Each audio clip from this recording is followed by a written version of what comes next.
1 2 1 2 1 2 1 2 1 2 1 2 3 1 3 testing 1 2 3. Eno, do you want to see what it's like with the mic on? So just say we'll be starting in 10 minutes. We'll be starting in 10 minutes, everybody.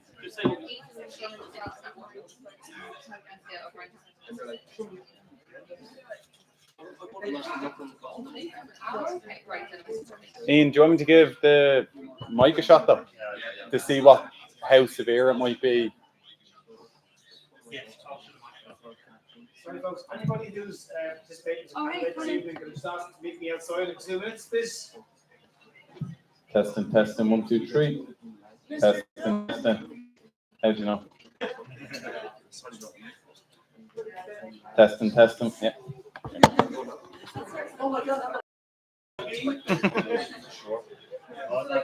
You're my biggest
Okay. Jesus, only took one okay to get silence. That's great. Fair play to you all. Okay, folks, good evening. These are all extremely welcome here to the 2024 hostings for the TU Dublin Students' Union elections. It gives me great pleasure to be your moderator this evening. By way of introduction, my name is Glenn Fitzpatrick. I'm the independent chairperson of the TU Dublin Students' Union Electoral Commission. So we're a body that basically oversees, regulates everything to do with elections and democracy in the Students' Union in the interests of fairness, transparency, level playing fields, and most importantly, the student voice prevailing. So just a few things about how this evening is going to work. For those of you who maybe haven't been at something like this before, we're going to hopefully go up until around 8:30, 9 o'clock. Don't worry, we will have a comfort break. We will have finger food. We're not going to have to sit here for several hours on end, so don't worry about that. I would ask for your patience and cooperation. If you're here supporting someone this evening, I'd ask that you please give the same enthusiasm and positivity to every candidate, regardless of which race they're running in. Bear in mind that we're streaming online this evening as well. We want this to be a really good representation of what TU Dublin Students' Union is all about, as one of the foremost, not just in this country, but in all of the world, I would say. I say that with great bias as a former. Like it's a real prestige to be a representative of the Students' Union. I'm sure that's not lost on all the candidates here as well. Just to say a few things about those, they've obviously put themselves forward. They've stuck their neck out and want to lead the student movement in Dublin next year. It's not an easy thing to do. So I'd ask, regardless of how you feel about any candidate, their ideas, their policies, their campaign, to please put that to one side this evening and let ideas and debate prevail. So a couple of things, a couple of pieces of housekeeping. We want to keep this running. We want every candidate to be held in silence. If you do feel like you need to go to the bathroom, I'd ask you to please wait until a particular debate is finished. If we have a constant stream of people coming in and out, that's just going to cause utter chaos, and chaos is not what we're about this evening. There's enough chaos in the world without it existing in these parameters this evening, so please save the chaos for afterwards when you get your free point. I'll also say as well, we have questions that you can submit. We are taking questions anonymously. That's to try to be fair to every candidate. It's my job this evening to make sure there are no personal attacks, no digs below the belt. While questions to each candidate will be allowed individually, if I feel that another candidate can equally answer that question, I may take the moderator to give them the opportunity to do so. So I'm just going to run through the rules, the standards that have been agreed by the Electoral Commission for this evening. So number one is candidates for each position should speak in alphabetical order. Candidates should have an equal amount of time to address the students and tell them why they would be the best candidate for this position. So every position, each candidate will have 3 minutes to speak, and then for the position of president, it will be 5 minutes. Questions can be addressed to the position being contested or to individual candidates, but individual questions are capped at 2 questions per candidate. The decision to put or not to put a question to a candidate lies solely with the moderator, that's myself, and my decision is final, folks. Questions will be taken for each position after all candidates for that position have spoken, and questions shall be answered in reverse alphabetical order initially and in alphabetical order for subsequent questions, and then repeated for additional questions. So that's to try and give every candidate, regardless of what their surname starts with, the best chance of, I suppose, putting themselves forward. Candidates shall have 1 minute to answer each of those questions. I will be keeping time. Above times might be amended by myself as the night goes on, but I would imagine not, as long as everybody is on the same page here. And once more, no personal attacks, profanity, or otherwise unruly behaviour will be accepted. To the candidates here this evening, just to say, during your 3 minutes, I will be keeping time. I will be keeping strict time. I'll let you know when you have 60 seconds left to speak. Once your time is up, I will say time speaker. If you continue to speak, I will continue to say time speaker and harangue you off the stage until you're finished. That's not personal. That's just to be fair to everybody and to try to give everybody an opportunity to get their message across. We are also accepting questions online. If anybody hopefully is watching online this evening on Instagram, you can submit those questions to elections@tudublinsu.ie. Please put elections in the subject line so we know that we can take your questions into consideration. Okay, I'm going to just pause there. Is there any questions from any of the candidates or any of the audience? Lovely. Okay, so I'm just going to give us the running order. We're going to take in the following order the Blanchardstown VP, then City, then Tallaght, then the Postgrad officer. Then we're going to go affairs, communications and media, events and engagement, welfare and equality, and finally president. So without further ado, we'll move to our first position of the evening. That is the Vice President for the Blanchardstown campus. So I'd like to welcome Esmeralda Doda up to the podium, please.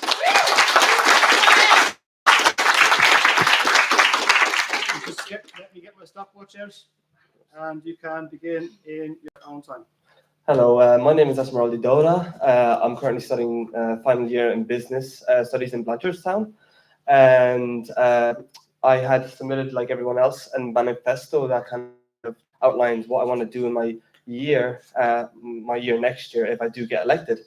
One of those crucial points that I had made is obviously accommodation, which is unfortunately still a big problem in all of our students' lives. You know, we have student accommodation. I like to call it student accommodation, but the charges are as high as like normal rentals that you would find anywhere else. You know, up to $1,000 a month, as well as because we're on the topic of rising costs. Yes, the canteen food that we have, lack of options, and increased prices. The first semester, because I do myself eat there. The first semester, I think the price was about $5.90 for a meal or dinner. Lunch. There, and it actually rose up to about $6.50, $6.40, and now it's $10 for a meal. And I would not be surprised if that actually rose again to $7.50 by the start of next year. So that needs to kind of be controlled, and I'll try find methods to do that. Another point that I had taken, and this might not apply to everybody, but the gym, right after COVID, the gym was free for 2 years, and only this year did they start asking for yearly memberships. And I know, because sorry, my brain's fried. Personal experience, it does help, and I feel the gym should be free because it does help with mental illness above all else, which I'll try push for either a discount. I think it's €60 right now per year, which thank you, which helped me. €60, which kind of stopped me from going. So I think it should be like part of the package of going to college, being able to train for free or for a discounted rate other than €60 a month, a year. Another one that I have actually, I'm going to continue to advocate for is college access, and you can see that on my posters. College access, yes. Everybody, I suppose everybody, like she doesn't have performance barriers, where, you know, they're always, obviously it's not a bad thing, but they're always questioned by security at the gate, whether they're going for society or clubs. And such like that. So I want to put everything onto one system. I want to give access to Blanchardstown to travel and attend Grange Gorman campus whenever they please. Last one, since I'm on IDs, yes, refreshers was not the best event. Sorry. Okay. Sorry. Yay.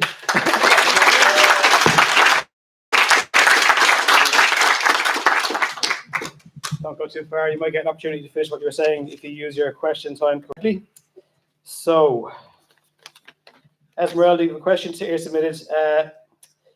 Would you ensure accountability and those under? How would you ensure accountability for those under your remit, including yourself? Blanche? Yeah. So this is a question submitted to the Blanche VP position. Can you repeat that? Sorry. So it's how would you ensure accountability of those under your remit, including yourself? Administration. So accountability for those under your remit, including yourself. I assume it could be part-time officers or anybody who's working with you. You're going to be their leader in Blanchardstown next year. So come back up. Yeah, I suppose.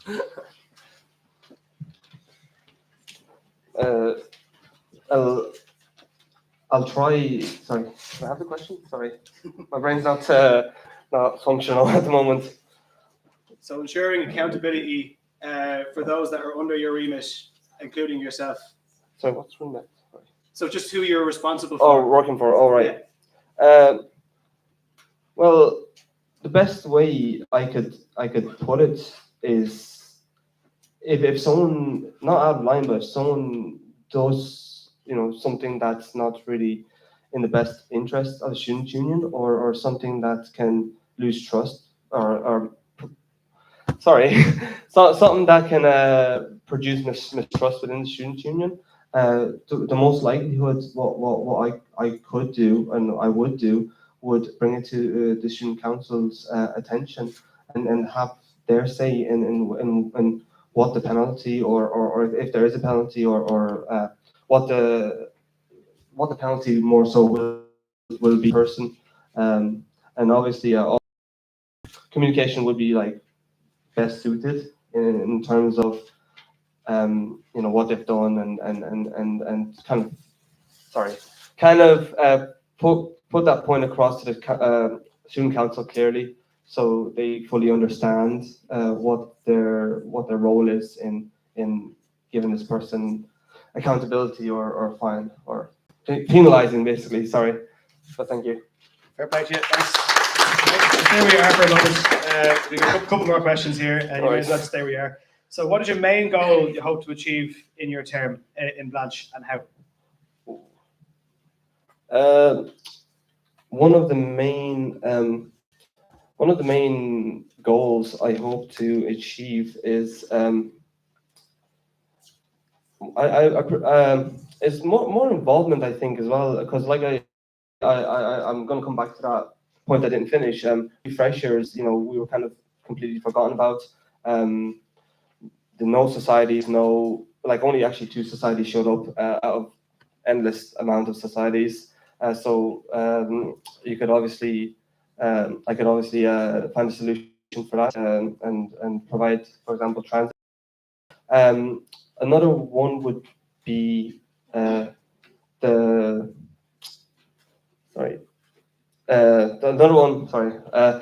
another one would be, which I actually didn't mention, is, and it has been brought to my attention through talking to individuals, is free menstrual packs for students, because obviously at the moment we have free condoms and sexual products, so why not get free period packs for other students, and then have that kind of equality there. Sorry, I didn't say how to do it, but everything's a learning curve, so I'll try find out as best as I could. No, you're grand. We got one more question. You are free to go, and fair play to you. So what are your plans in terms of transport for Blanch, and how? You got 60 seconds. Okay.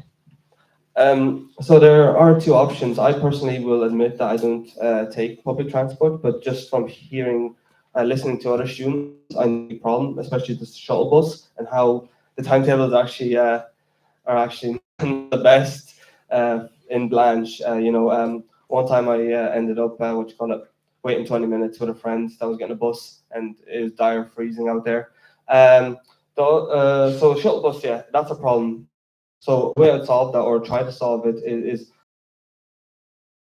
because at the moment, I won't lie, I'm not sure who to talk to, but try get it more frequent rather than every hour. Try every 45 to half an hour intervals, as well as probably talk to the Minister of Transport in order to get buses to pass by, the big roundabout just at the entrance of Blanch, and to drop students right there. So again, it is a long road to do, but if I could talk to the right people and formulate a plan, I hope it would come to fruition. Great. Thanks very much, Esmeralda. Give a big round of applause.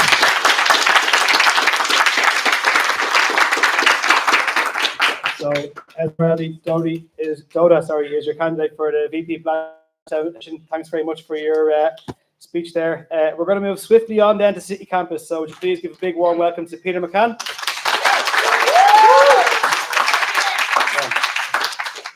Peter, you have 3 minutes. Just give me 2 seconds.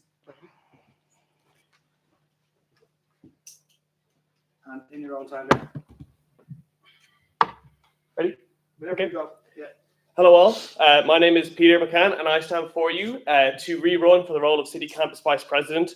I believe I'm the best fit because from my manifesto, facilities improvements, I think throughout City there needs to be serious facilities improvements. Every single year a facility is outdated, so it's important that every single year we keep up to that and we make sure that everything is not only fresh and new, but usable. As we know, there are a lot of seriously outdated facilities across some of our City campuses. Maintenance throughout City. Maintenance is a huge issue throughout City. Grange Gorman may be new, but Angel Street and Bolton Street are not, and they need serious maintenance, whether it's leaky roofs, whether it's water fountains, whether it's damaged furniture. These need to be addressed, and they need to be addressed on large scale. Replacing 1 or 2 couches just isn't enough. They need to replace either all of them, or like they need to do full rehaul of all the classrooms, or like there's no point really, because then they're just going to have to keep doing it on end and keep going forever.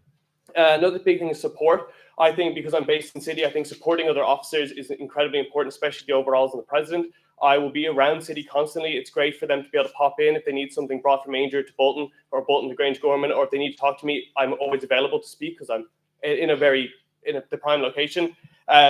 Working better with class reps. Class reps are great, especially when it comes down to facility issues, maintenance, any of these problems. They are the people on the ground. They have classes to speak to.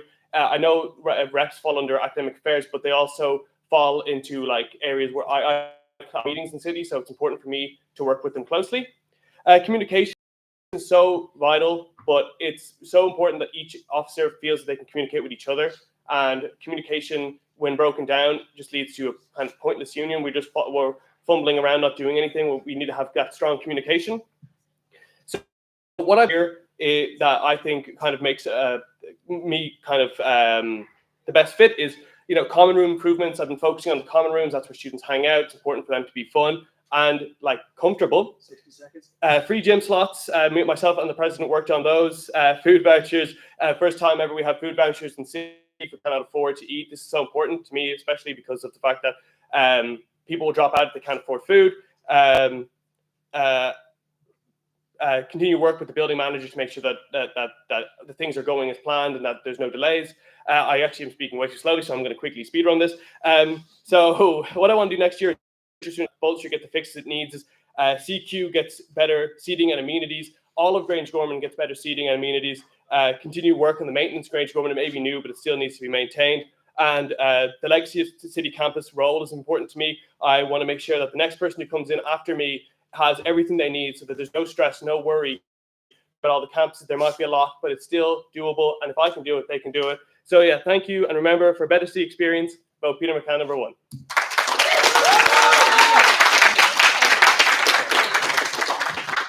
Fair play, Peter. Just under 3 minutes as well. Very impressive. Couple of questions here for you now. Let's start with the freshest one, hot off the press. What have you learned so far in your role that you can bring forward if re-elected?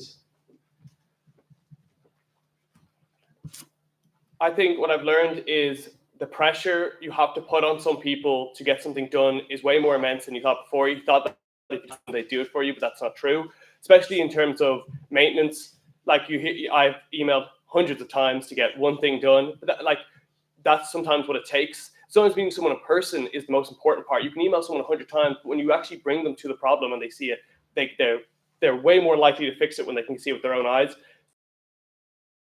In-person meetings, way more personal, one-to-one interaction instead of just constantly emailing.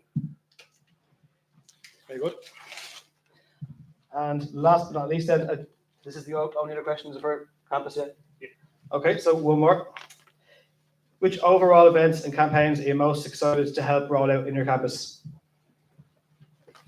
Which events and campaigns? I'm very interested to roll out I'm very interested for things like Freshers and Black History Month. I think that could be something that is really involved over City campus. I feel like maybe this, with the new officer role, it was very difficult this year to have someone on each campus. I think going forward, I think this could be something that could be really looked into. And I think that's something that's important, especially to the students. Culture Week was something that I think, when revised, could be really, really important for students, especially students coming from all over the world. It's important for them to see that there are other people like themselves hanging around doing stuff that they like to do. But yeah, there's a lot of. I hope to see loads of new fun events. That's kind of a retake on some of the events that maybe have happened. Something fresh, something new. I could be looking forward to any event, but I'm kind of looking forward to what an event could be more so than I am for the same events that happen every year. Any last minute inquiries? Okay, right. So Peter, just try to decipher his handwriting now. Okay. Would you say that more in-person meetings will lead to a delay of information being Communicated. Thank you. So yeah, would you say that?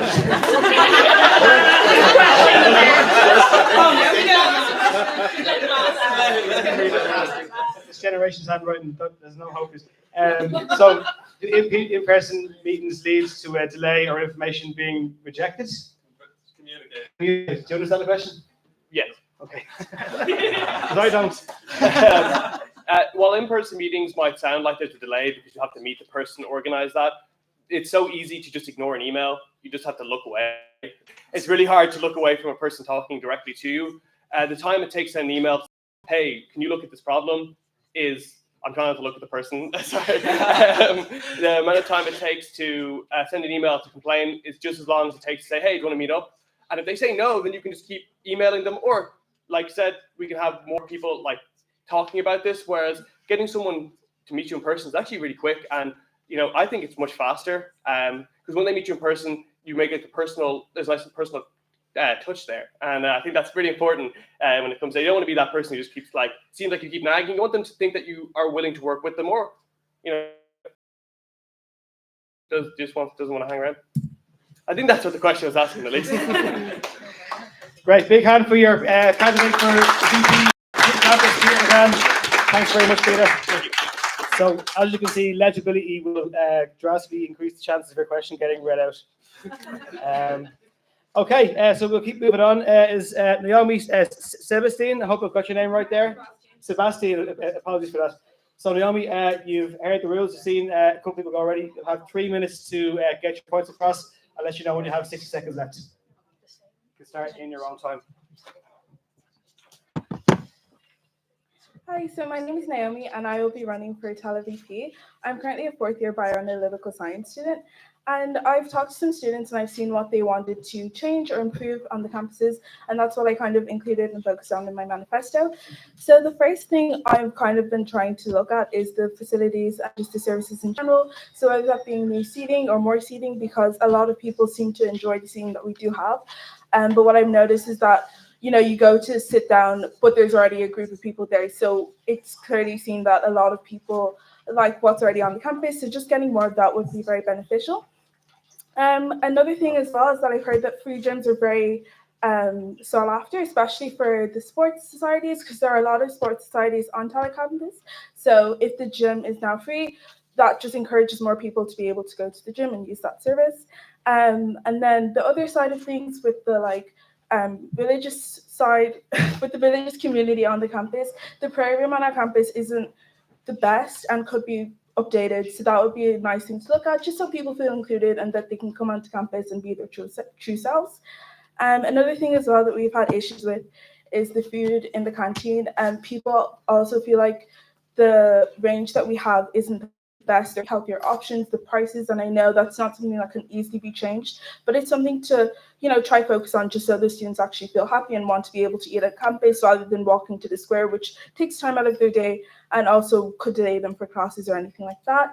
Another thing that was brought to my attention was that people would like bike shelters as well. I know that's a small thing, but if anyone decides to cycle into college, it would be nice to feel like your bike is kind of protected, or at least from the weather or whatever case may be. Another thing that would be nice is that we have a few buildings being built or that have already been built recently on our campus, and it would be nice to actually move the SU somewhere that seems more accessible or more inclusive, or just not secluded away into a corner that's kind of dark, because it's just not the best thing for students, and that's just not what they want. They want to feel like they can go into campus anytime and just be able to use their SU at peace. So events and engagement would also be great. So like more events around campus, specifically Tallaght, more inclusivity, so alcohol-free events and just, things like that in general. And as a class rep and someone who's represented to Dublin for Nightline, I know what it's like to listen to students. I know what it's like to engage with them. So I think that I would be a good fit for that. Thank you.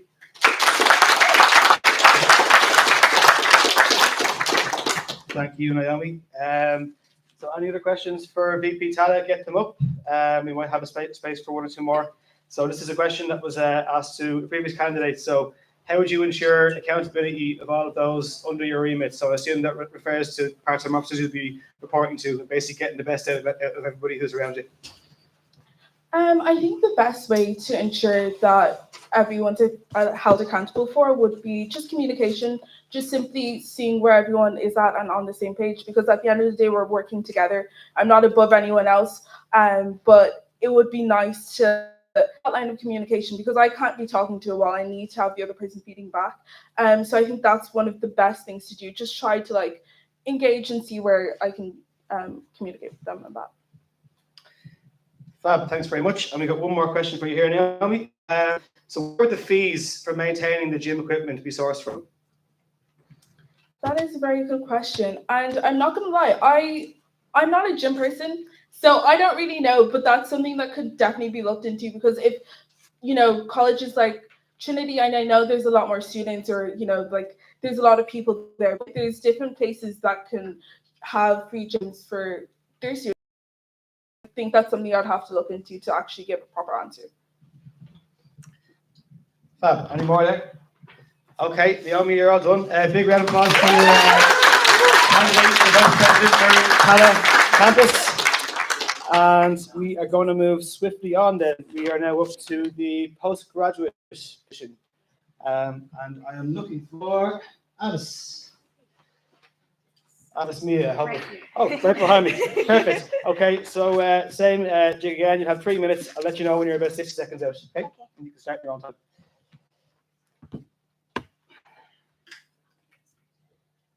Hello everyone, my name is Avis Meyer. I'd like to take a few minutes to talk about my vision for our postgraduate community and why I believe I am the right candidate to represent you. As a master's student in public relations and a potential PhD candidate, I understand that pursuing postgraduate studies is no easy task, and each of us has worked tirelessly to reach here. This significant role of a postgraduate officer, in my opinion, represents the unity and power of collective student voices. What brings us together is our potential and challenges, and I commit to be your voice and an advocate for your needs and aspirations. As a postgraduate officer, I would like to play a significant role in ensuring that the problems, recommendations, and ideas are heard and fulfilled.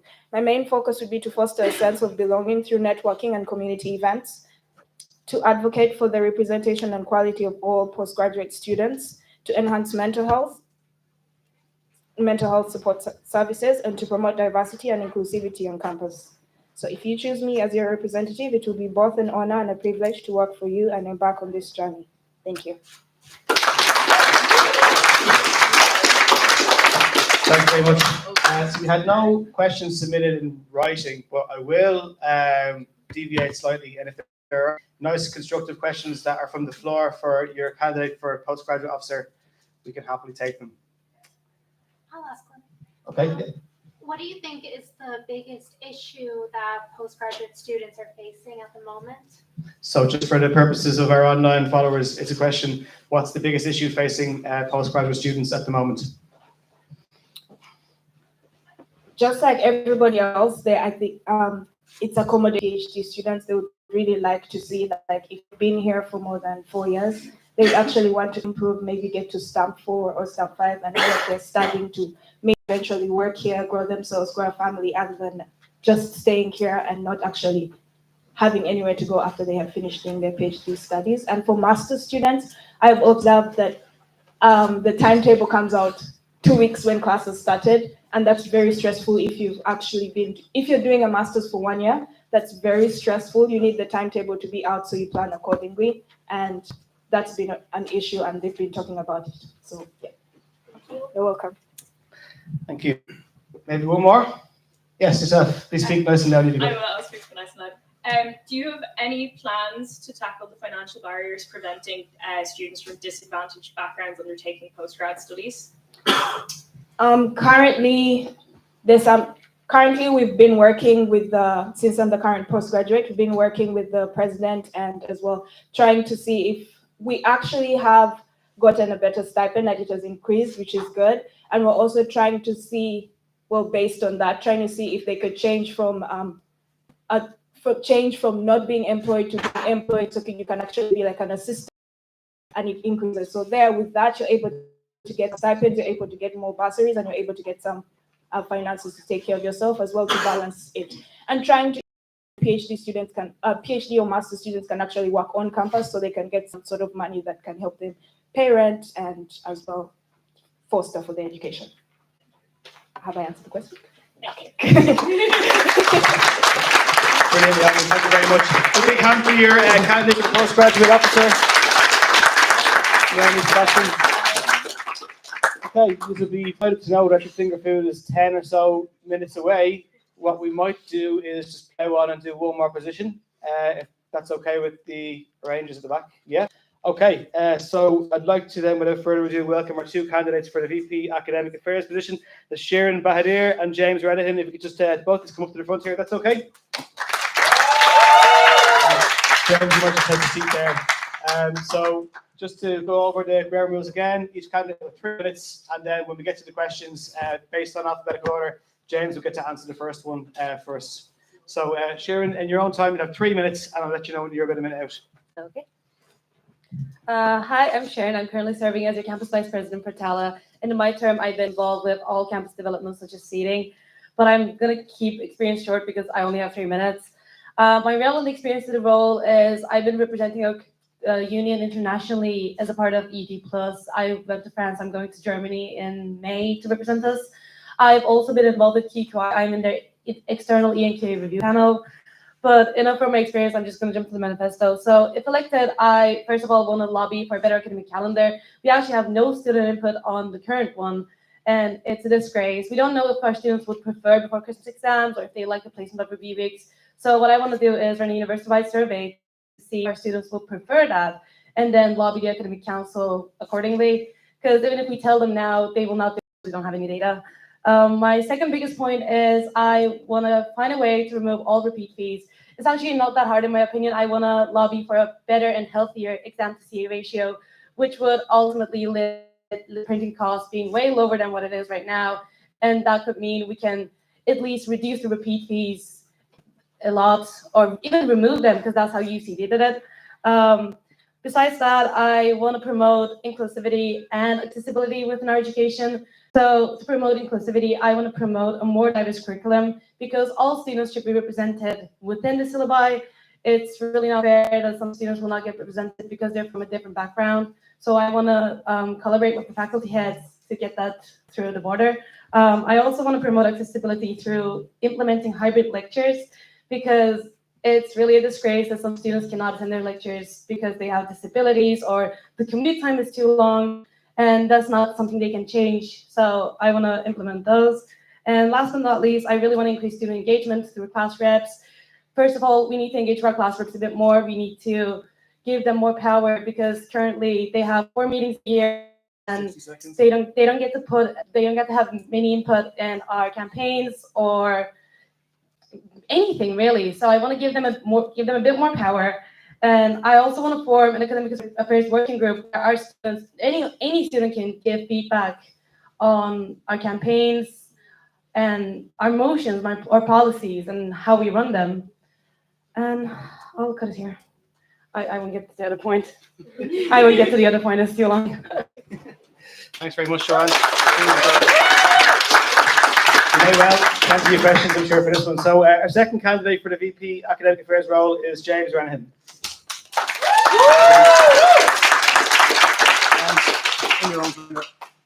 Yeah, James Renahan. I'm a master's student studying politics in East Quad. I'm running for this position because I believe that student unions have been co-opted into the management structure and dominated by liberal tendencies, seeking small reforms and never really seeking out systemic changes. And this has resulted in exacerbating apathy amongst the student population when it's a major issue in TUD. What we really need is a grassroots student movement to answer these questions, to answer questions like removing repeat fees, getting a more preferable academic calendar, even improving the relationship between the workers in the university and the students. We can't do this through one elected student representative engaging in very bureaucratic channels. This type of unionism, like social partnership, has had devastating impacts for trade unions, and for us to persist with this in student unions has resulted in we're not really achieving anything. It hasn't been major student union wins in a very, very long time. But we can do better than this by bringing the student union back to the grassroots, engaging in town halls, bringing all the students together to discuss democratically all the issues. And once we do that, we'll recognize that 80–90% of the issues students face are collective issues relating to economic means, the government or the university management, who are diametrically opposed to what we want, our major interests. Also knowing your rights campaigns, like your academic rights, also housing rights and workers' rights, these things need to be brought to the students. And I think with this engagement, it can be done a lot better. Myself, I'm the chair, People Before Profit Society. I'm a member of Students for Change. I'm an organizer for the National Student Action Group. If any of you saw my poster, it says most wanted. That's me being carried out by the guards from a student occupation a few weeks ago at the Department of Education, because Simon Harris will not deal with us. I think we need to really bring this sort of radical student action to the forefront. Because if you look at social movements like the water charges or the student protests against austerity in 2010, or even 1968, like the most famous student movements of all time. These were broad social movements, not one elected representative, and we really need to bring that to us. We're the second biggest university in the country, so we really need to start acting like it. And I think going through these means is a massive way that we can achieve this. Essentially, earlier today, I was in Trinity engaging in a sit-in with the Trinity University students, and there's no reason why we can't bring that together. Sodexo owning our walls, really need to be protesting against this. The canteen providers, or even city campus with the broken elevator, there's no why we can't stay just sit in protest. This impacts all the students. This sort of radical action is massively needed, so I would encourage you to vote for me. Thank you. Thank you, James. Right. These are for both of them, and then I have individual ones for both. This for Sharon, this for James, and then for every candidate go for it. So count down, one from the top, and then pick the rest from the rest. Okay. So there was one specifically for James there, sorry? Yeah, they're all specifically for James. Okay. 3 of them. Bear with me a moment here, folks, while I filter out any potential.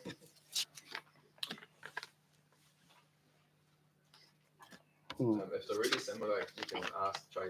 Yeah, well, look, we'll see how we go. I'll do the moderating. Thanks, James. Okay. So, James, based on your manifesto, your goals look quite political. What are your goals in terms of academic affairs? Again, I sort of reiterate the point that everything is political, and for us to be apolitical has resulted in very little changes. Every person going for academic affairs should be seeking to get rid of repeat and reset fees, but by just one person doing this, again, can I repeat myself, it's not going to do that. And then I spoke briefly about town halls and bringing students together to collectively what are the issues that students are facing specifically, and then to really relay it to them. I'm not going to speak on behalf of students, I'm going to speak to the students about that. Is how I would answer that question. Great, thanks very much, James. And we'll pick one out now specifically for Sharon, if that's okay. Okay, how do you plan to prevent students abusing free repeat fees, i.e. resitting every exam?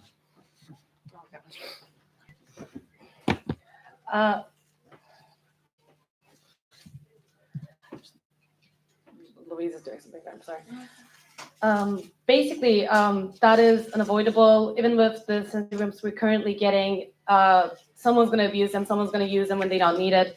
That's unavoidable. We cannot prevent all students from doing that. We can run awareness campaigns saying, hey, you need to pass your exams. Come on, it's an important part of your education to pass our exams. And I don't think anyone would want to take exams in August anyway. But also, the first step to remove repeat fees is going to be reducing them subsequently. So the first step is going to be reducing them. The second step, when it's removed, We're going to run awareness campaigns to let students know that they shouldn't be abusing this and basically stick to the academic integrity rules. Great, thank you very much for that. What we're dealing with here now. Sorry, I just have a quick question for James. Sorry, this is for James specifically. Yeah, for James specifically. So just in his manifesto, you've been vocal that you want unpaid internships to be paid. You think that's free labour. How do you go about that as academics vice officer?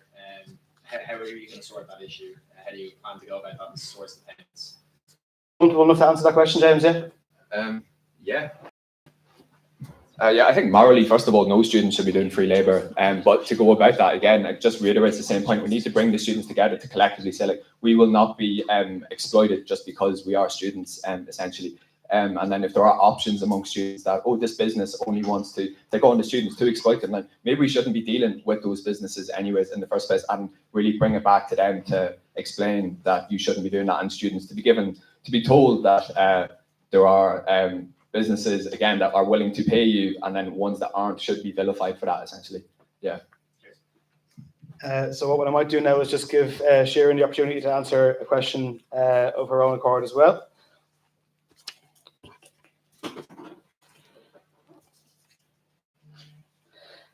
Okay, so it's a similar question to before for Sharon then. What learnings from the past year of your involvement with the SU will inform your approach to the role of VP Academic Affairs?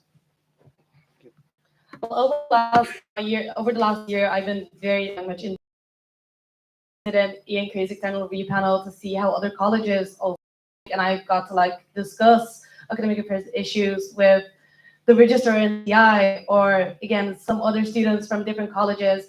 So I think I've got their point of views and how they do it, and I've seen their perspectives, which I want to implement some of this to my role. I've also been closely working with our current academic affairs team on many projects this year. I've been involved with NTutor. I've done some interviews for them, and I've seen how they run with their projects. So I think I have a lot of things I want to implement that I've seen outside of T-Dublin to my role here. I've also seen how USI runs things, how other colleges in Ireland runs things. So I just want to implement those.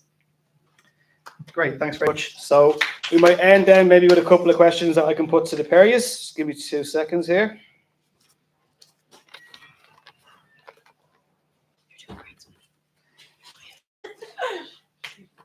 Okay, so it's an open question, and I'm going to allow James maybe Sharon to answer this one first then. What do you think the current issues are with academic affairs, and how do you think you could change them?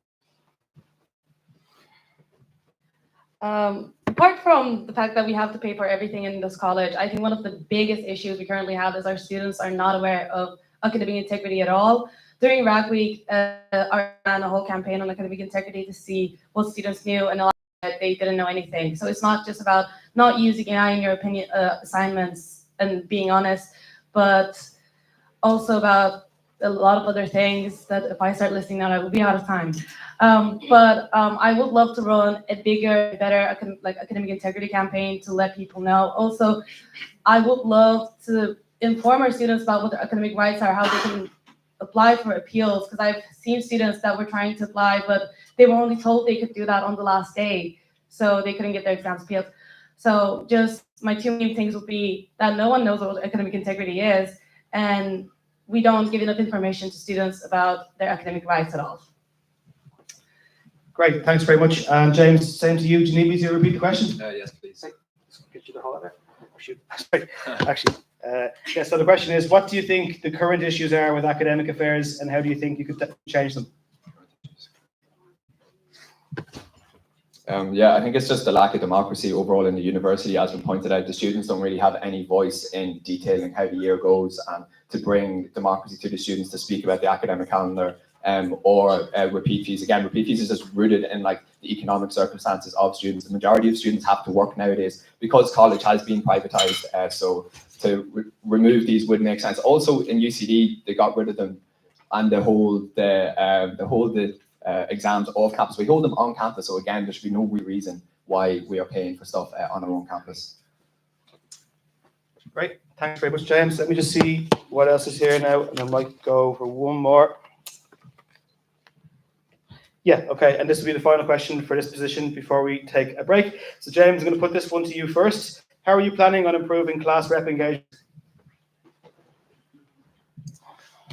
Again, I just feel like I'm rinsing and repeating all my points, so apologise. Yeah, I think the town halls is the main way to be bringing students together, and I think massive impact on just engaging with people. COVID had a huge impact on people's social relations. There's a lot of very shy students nowadays, and that's resulting in there being a low turnout for these class rep systems. And again, it's brought into your lecturer will come and tell you which isn't good. I think if you bring people into a very open discussion, town hall, people might get confident, and then you can like nominate at the end. But again, it's not really about the class rep, it's about bringing the whole student body into engagement itself. Great, and same to you, Sharon. Would you repeat the question? Yes, please. Yeah, so just how do you plan to improve class rep engagement? Class reps are actually the fundamental of our union because we're accountable to them. They need to keep us accountable. They're the voice of their class. And it's so sad that the engagement has been low in the past couple of years. But my idea to improve the engagement would be to engage with them a bit more ourselves. So instead of one training throughout the whole year, we can do an overnight training, yes, but also small day-long trainings, half-day trainings in a campus. And then we give them free food and drinks, and we engage with them. We do class rep-specific events. We give them discounts like we do with our counselors. Because if we don't engage with, if someone doesn't engage with me, I would not engage with them. So why are we expecting them to engage with us? Why we're not engaging with them in the first place? Also, I want to give them a bit more power. I feel like most class reps will feel like they're useless in this structure because we have 4 meetings per year. So increase the amount of meetings and basically make them feel a bit more valuable than they feel right now.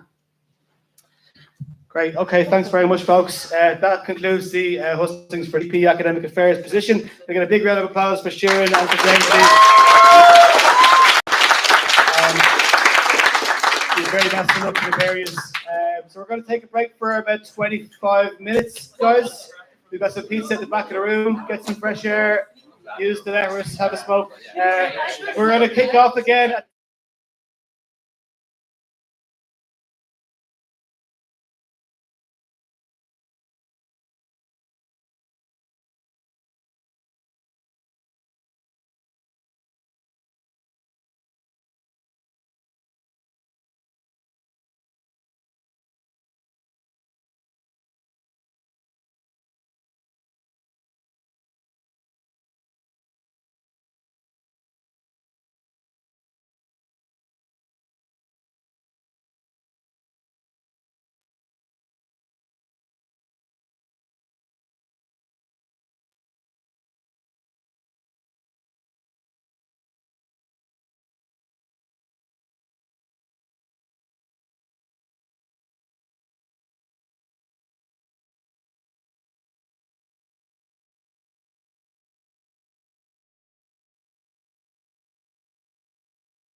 Huh? No, just trying to fill the space, you know. Too funny for stand up. If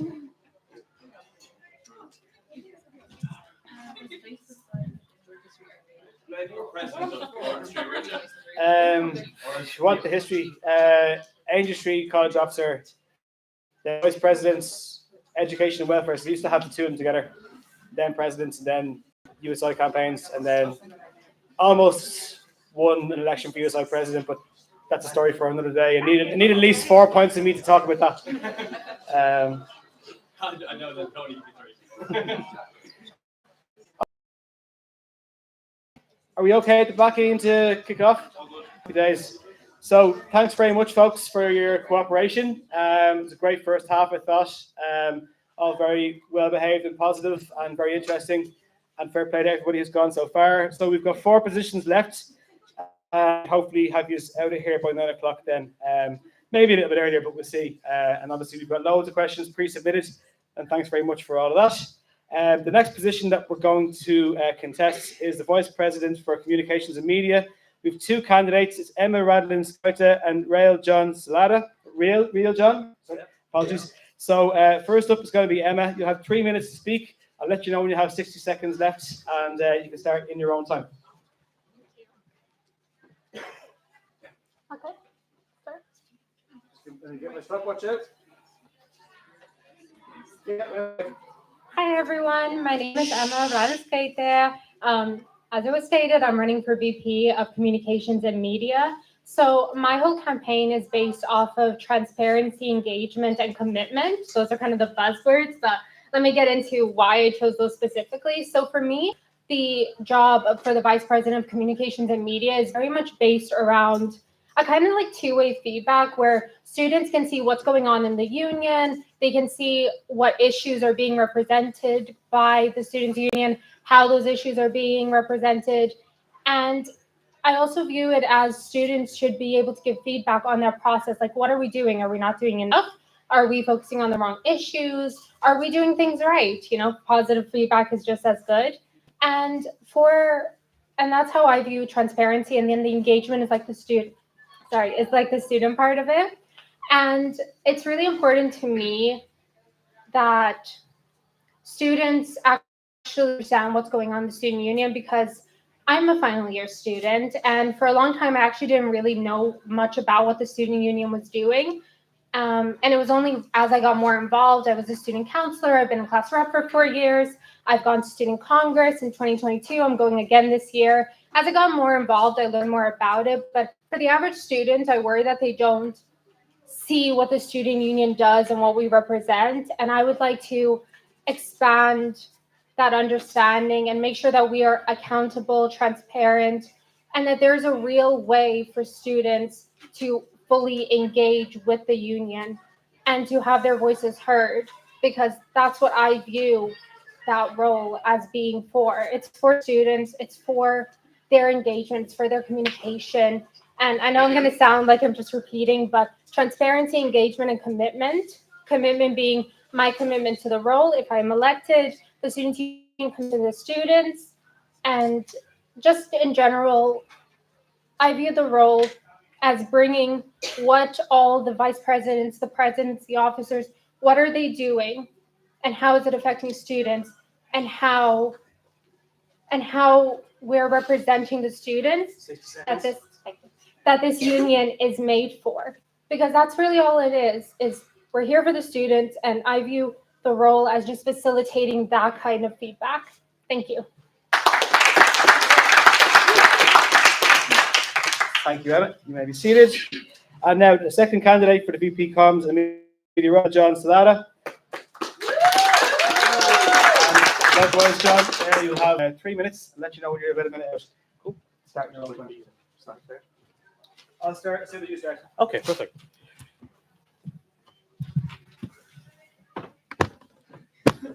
So, now, I'm RJ, as Zoe, that's my nickname, so everyone not aware. But what we're really here for is, why should you vote me, right? And you should vote for me for 2 reasons. Firstly, experience. I have a combined 6 years worth of experience dealing with all manner of communication media. I was a student journalist for all of those 6 years. I've always been curious. I've always been exploring the boundaries and trying to find truth. And I think that's an important approach to bring forward into a role like this. Second, you should vote for me because I have a strong platform and a strong plan for what to do once I actually get elected. And that starts with setting up the student paper to begin with, which will be set up with help from the really, really excellent journalism program that we have in TU Dublin. Yay us, you know.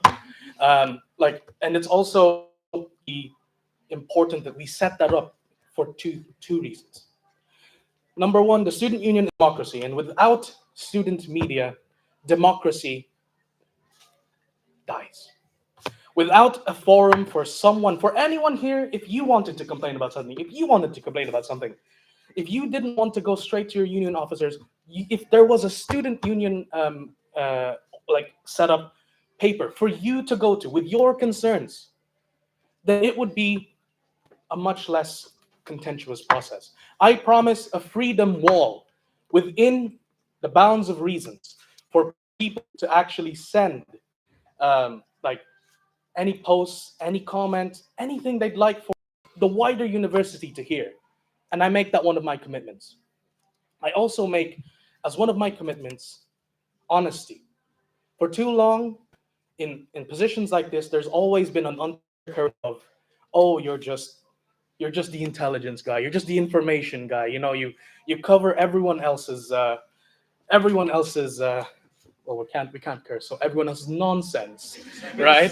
When they mess up. Thank you so much. So I will make sure that stops, and I will give everyone the full honesty, the full truth that they deserve. And that can only be achieved with student media organizations founded by us, led by us, and staffed by students like us. And if you elect me, I will put that into place. Thank you so much.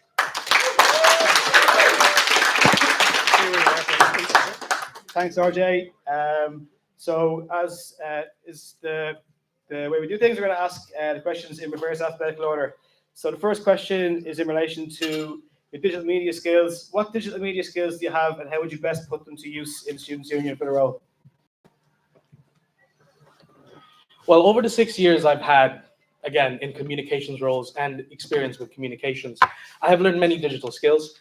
Social media management, I'm a really dastardly hand at Canva, but I think that's all of us, you know. but yes, Canva, InDesign, all these things, right? Digital media skills for production, but also I've managed, I've never told anyone this before, so you guys are going to be the first to know. I've managed a passion project TikTok account called Rules Horror Official before, and I was able to bring that thing to 115,000 followers. Now that is the kind of know-how, skill, and knowledge I bring to the table. That is the kind of digital media experience that you will not find with anyone else. So vote for me. Emma, same question to you. Would you like me to repeat the question? Yes, please. So it's in relation to digital media skills that you possess, and how would you best put them to use in the union? Thank you. For my digital media skills, a lot of it is based off of just me personally toying around with social media and with Canva and with all of those. To be honest, any skills that I don't currently know, I would just work hand in hand with the communications executive to learn any skills that I would need. And for how I would use them, it really depends on what form of digital media do students wish to receive their information in. Do they want short form like TikToks and YouTube Shorts, or do they want longer formats? And based off of that, I would upskill in the areas that I'm needed. I think of this as like a journey to upskill myself rather than stating I have now, which might not necessarily be relevant next year. Thank you. You can stay where you are for a second. Emma, we're back to you first with this one. So this is a question to both candidates. We're told the university is in massive debt. Get a student paper, yet a student paper is wanted. So how would you fund this? I think it will be a very collaborative effort. It would have to obviously go through the student union and in collaboration with the president and with all the other vice presidents. It's really difficult for me to say how exactly we would do it. I would need to research it. I would need to present it. I would need to get the approval of the students and the president, of course. But I believe the student paper is a really important project, and it's definitely something I would also want to really focus on and just collaborate and see how we can make this happen, because I do believe we can make it happen, and I believe we can do it. Thank you. Thanks, Emma. Same question to you, RJ. Would you like me to repeat the question? All right. So I am aware of plans that have already been put in place by the current executive in terms of like testing out the waters, see what's possible, right? And as usual with proposals like these, there is talk of paying for an editor, which is of course a very important job. That's the leader of a student paper. But there are no current plans to pay the student writers, the student journalists. Now, I am willing to stand here right now and make a commitment to all of you here in front of me that I am willing to take a 4,000 euro pay cut if the university is willing to match that and put that towards paying the writers what they deserve, along with a salary for the editor. Thank you so much. Thanks, RJ. Here we are for a second. So this was actually a question that was submitted for every position, but I think it's possibly most relevant to media and comms. So next year, possibly this year, is an election year, along with a plebiscite of no confidence in the government. How would you use the Students' Union to encourage political engagement among students? Well, I think it's very important for us to realize that the Student Union is a forum, or it can be used as a forum. And a very important step to making that a reality is actually allowing comments, allowing engagement from people, again, within the bounds of reason, within a content moderation system. We need to allow people to speak out. We need to allow people to say what's on their mind. And we must not, as executives, dictate upon a position of any kind. Because I feel that is how you drive away engagement. If we want engagement, true engagement, then we need to open up and we need to take in opinions within bounds of decency and reason in order to form a brighter picture that we can then present onto government as this is how the students of TU Dublin feel. And we can only do that by being open and honest. Thank you. Thanks, RJ. The same question to you, Emma. Do you want me to repeat it? Oh, no, I'm okay. You okay? Thank you.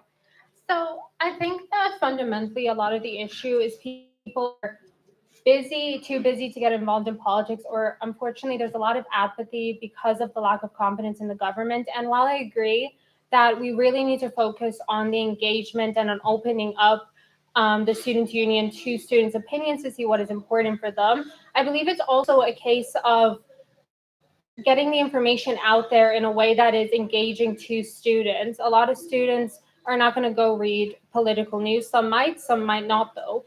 And I think it's important for us to just be the facilitators of the information flow and of encouraging people to register to vote, which I highly suggest you all do. And yeah, I really want to focus on communication and like the two-way feedback and get the opinions of students, because that's all the role is really here for. Thank you. Thanks very much, Emma. So one more question for this position, and the student newspaper seems to be the hot topic, so we're going to have another question on that subject. So holding the union to account has been touted as an advantage of a student newspaper. Is it realistic to expect a VP Comms to lead such an effort while being part of the exec team? Could it be critical of the line manager, i.e. the president? And we'll go to you first, Emma. A democracy does not work if you can't criticize your leaders, if you can't criticize your managers, you can't criticize people who are in positions of authority over you. I fully believe that constructive criticism helps a union. It doesn't hinder it. And I'm sure whoever is the president will understand that. I fully believe that, yeah, we should allow students to be critical, because how else can we see what we do incorrectly, what we do well, what we need to improve, what's important to students, if we can't even take criticism? And I believe as VP of Communications and Media, I'm not here to work for the union as much as I am to work for the students that union is for. I'm here to facilitate their opinions, what they want, their feedback. So yeah, we should be critical. You should always be critical of your leaders. Thank you. Thank you, Anna. Roger, do you want me to repeat the question? Please. Okay. So, into account has been touted as an advantage of a student newspaper. Realistic to expect a VP comms to lead such an effort while being part of the exec team? Could it be critical of the line manager, the president? I have had 5 years of training as a journalist, and I will bring that experience forward into the table. And part of training has always been that you must always engender independence. You must always engender operational independence for writers in positions like that. So I guarantee to everyone here, there will be no puppetry, there will be no strings. If you elect me, I will bring that experience forward, and I will make sure that each and every one of you get the unbiased, unfiltered, within reason, opinions that you all deserve to see elevated in a student paper. Thank you so much. Okay, that concludes our debate on the VP Communications and Media position. So a big round of applause again for Emma, Brandon, Jose, also Salada, your two candidates. Thank you very much to the carriers. And we will move swiftly on to the Minister for Crack, or the Vice President for Events and Engagement, as you call it here. To the two candidates, Principal Agwe and Exose Kavungu. So Principal first, Exose second. Guys, just a little bit of silence, please. Killing my name. Principal Aquile, I apologize. Okay, it's all good. Okay, we'll just go with Principal for the moment. And I'm really sorry, I genuinely apologize. Okay, you have 3 minutes to speak. I'll let you know when you're about 60 seconds out. Okay, and take your time. Cool. Thank you. Hi, everyone. Yeah, my name is Principal Aguele. I'm a master student of Applied Cybersecurity up at the Blanchardstown campus.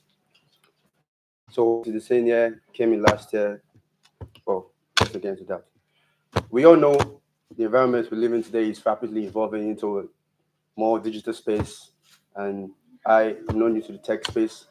I can guarantee you that I'm going to influence digital space and engage with students more personally on the tech side, because let's be real, nobody really look at notice boards and all that nowadays. They're always on the phone. So this is what I hope to drive, to engage the students and bring them to more ideas and open their minds up to the student union and let them know what's going on in the campus today. Also, I'm a firm believer of inclusion and diversity in the university, hosting cultural events that are open to everybody, notwithstanding your background, whether you're Black, Indian, Spanish, you're from Romania.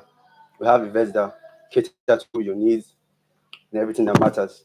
For example, last month, some Indian friends, we decided to do an event. I don't know, no Indian person here, but it's a festival that happens in India where they paint faces and all. So we hosted an event for Holi. It's happening next week. That was just me being friend with everybody and fun guy. So we did that. And furthermore, I hope to do some events that are accessible to everybody. You can come in, get your mental well-being straight, cool your mind, relax, and just take away the backlog of academic stress and engage with students, your peers, and like-minded people. And I also hope to collaborate with the faculty, because that's something that I see that was lacking in my campus. Some events were not really collaborated properly with the faculties and lecturers and staffs in the school. 60 seconds. Oh, shit. I have more things to say. Yeah, but equally, something important is the sustainability and environmental attributes that we all face in the world today. So I'm going to ensure our social plans are eco-friendly practice and initiatives are minimized to reduce our carbon footprint in students' environment and in the campus. In conclusion, I stand before you today not just as a candidate, but as someone who's really passionate about handling events and taking the event life of students to the next level. So I really hope to get your votes and find number 1 next to my name. Thank you.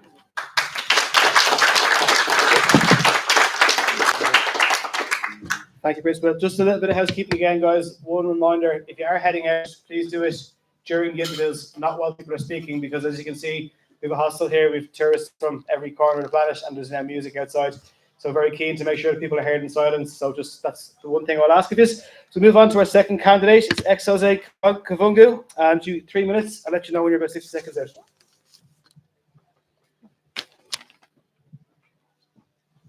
Whenever you're ready. Hi everyone, so my name is Exose Kavungu and I'm actually honored to kind of be standing before you guys today. So as you guys know, the position I'm running for is VP for Events and Engagement. So as a member of TU Dublin now for 4 years, I'm really deeply passionate about enhancing the student experience and creating a more vibrant and inclusive campus community. You may ask obviously why I'm running. So I personally do believe I'm well equipped to take on the responsibility for this role, within our student union. So far my journey at TU Dublin as a final year law with French students, I've kind of been able to grow, learn, and really enhance my leadership skills in TU Dublin. I'm currently the class rep for my course. I've been the class rep for the past 4 years, and I'm currently also the chairperson for TU Dublin Africa Society, and I've been a part of that society for 4 years as well. So despite all my roles and experiences, I'm really running because I'm really committed on creating memorable experiences for all TU Dublin students. I interviewed a few students the past few days, and after receiving all the feedback from the students, I really understand their concerns. They're not really having the university experience they wanted to have when entering university. So a few of them said they really kind of feel excluded. A few of them feel like there's no events catering to them. A few people haven't heard about it. They don't even know about the student union. A lot of people don't even know this is happening as well. So I really want to focus on that and then enhance all the Dublin campuses, not just focus on the city campus, but Blanchardstown and Tallaght as well.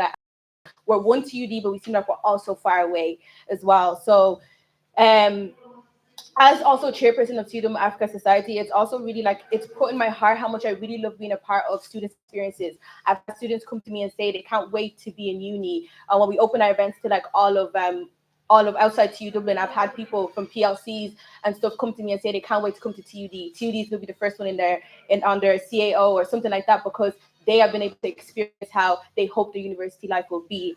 So, if I'm elected, I aim to really address people's concern, really listen to students, and really value and hear. I really hope I can, enhance more diverse, more inclusive campus community and everything, and events, and support students, advise them and everything, and also just increase the engagement through obviously digital media. Like I said, everyone's on social media nowadays, and I've been able to grow my social media, and I'd really like to incorporate that in TUD and everything. So yeah, I really have a lot of events I'd love to plan, and really include all of the TUDs, include all of the students, and have places where students can go and just be able to feel free and just have fun and meet new people. I've met people that have been to their courses and have gone home and they don't know anybody. So I really want to enhance the events and in TUD and really let people know that the student union is here for the students. So in conclusion, I really hope you guys vote for me, vote number 1 beside my and let's create meaningful experiences and foster a sense of belonging in. Thank you.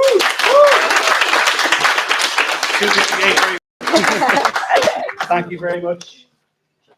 Okay, so you can stay where you are for a second. I'm going to give you this question first. The fragmented nature of TUD prevents students from getting together. How would you solve this within the SU? Can you repeat that? Yeah, so the fragmented nature of TUD prevents students from getting together. So just everybody's split up, everyone's all over the place. How would you solve this?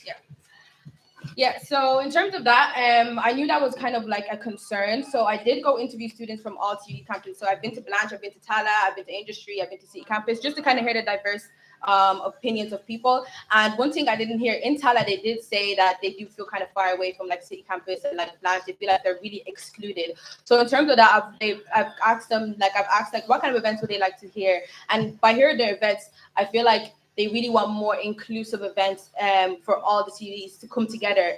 Something like collaborating with societies and clubs to bring events where students can come together. They have the students. Let's make the SU be known within them societies and clubs.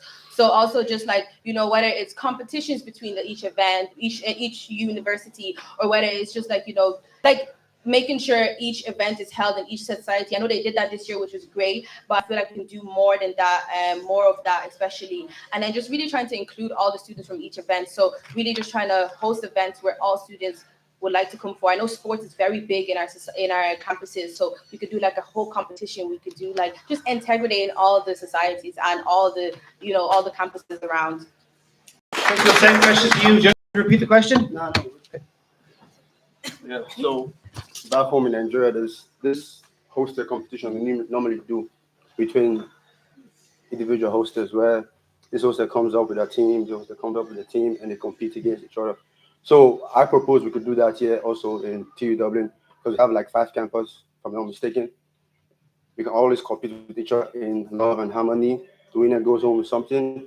And also, we could just host events that are not in a particular campus, but somewhere outside that's like neutral to everybody, where Blanche can come in, Tallaght can come in, Bolton City and Green also come in and feel welcome and loved. So I think that's it. Thanks, Neil. You say where you are now. You're up next for this question as well. I like this question in negative. What type of event doesn't work, and what would you put your effort into instead? What type of event does work? For me, I will use Blanche as an example.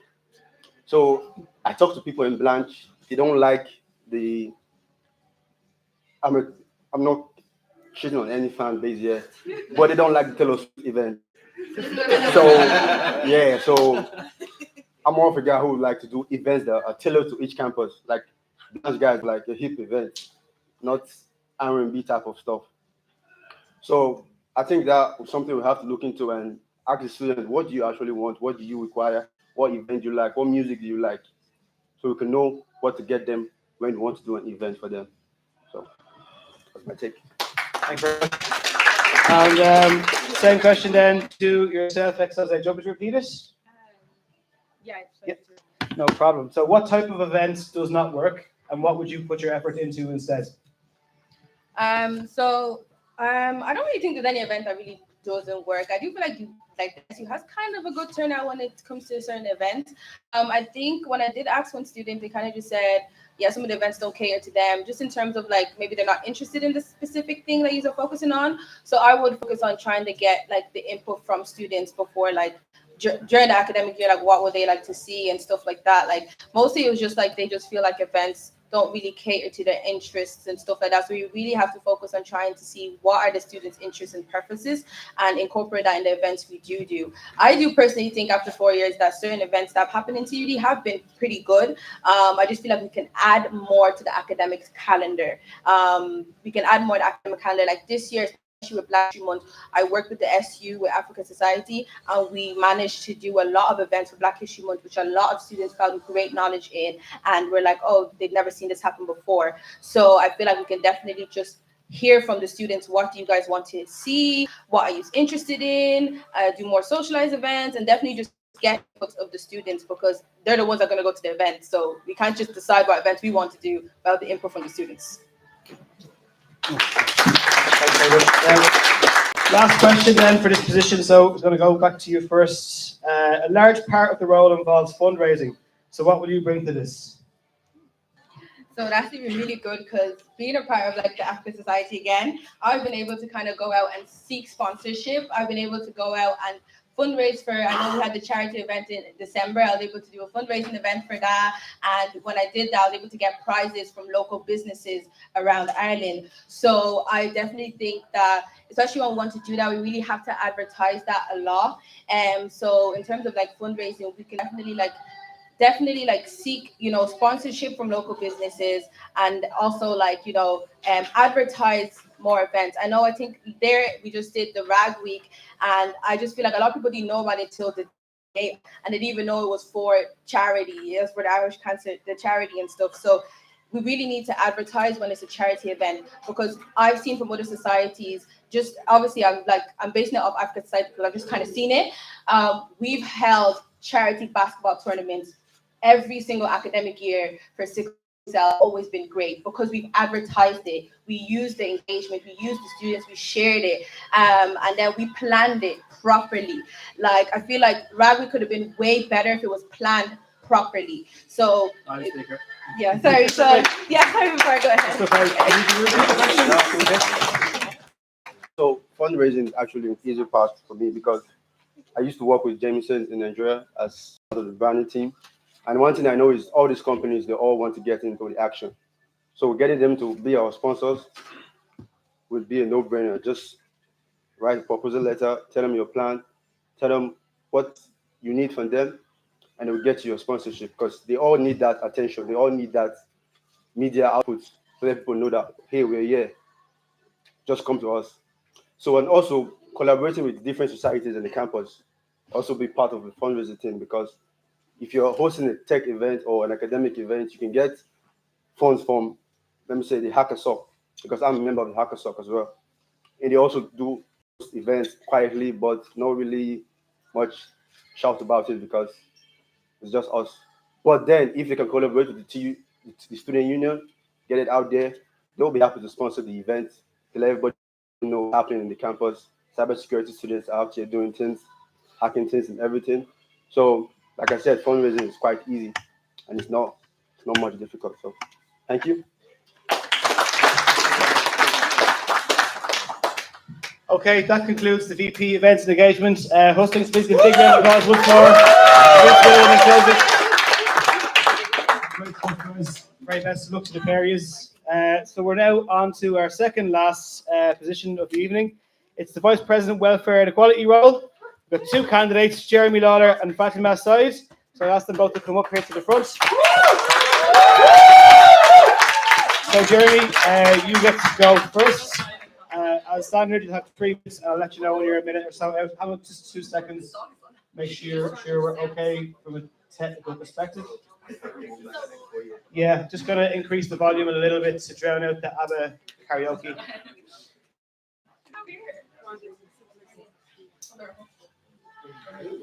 Okay. I was keeping the mic maybe about chest height, but yeah, true. That's a mark yourself. Okay, Jeremy, 3 minutes. Just let me give a stopwatch out.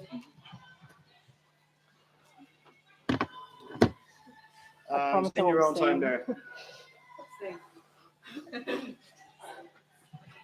Hi, I'm Jeremy Lawler. So previously I studied community news development, and I'm now currently the Blanchardstown campus vice president. Over the last year, I've managed to lobby for open access lifts and food vouchers for students. I feel as though my studies and my experience make me a great candidate for welfare and equality. If elected, I would like to ensure students have an accessible and inclusive educational environment. Inclusion can be seen in many ways, such as lobbying for halal and kosher canteen options, working with the CVPs, of course, and also improving facilities such as quiet rooms, lifts in Bolton Street, and multi-faith rooms overall. I want to lobby to make all campuses more accessible.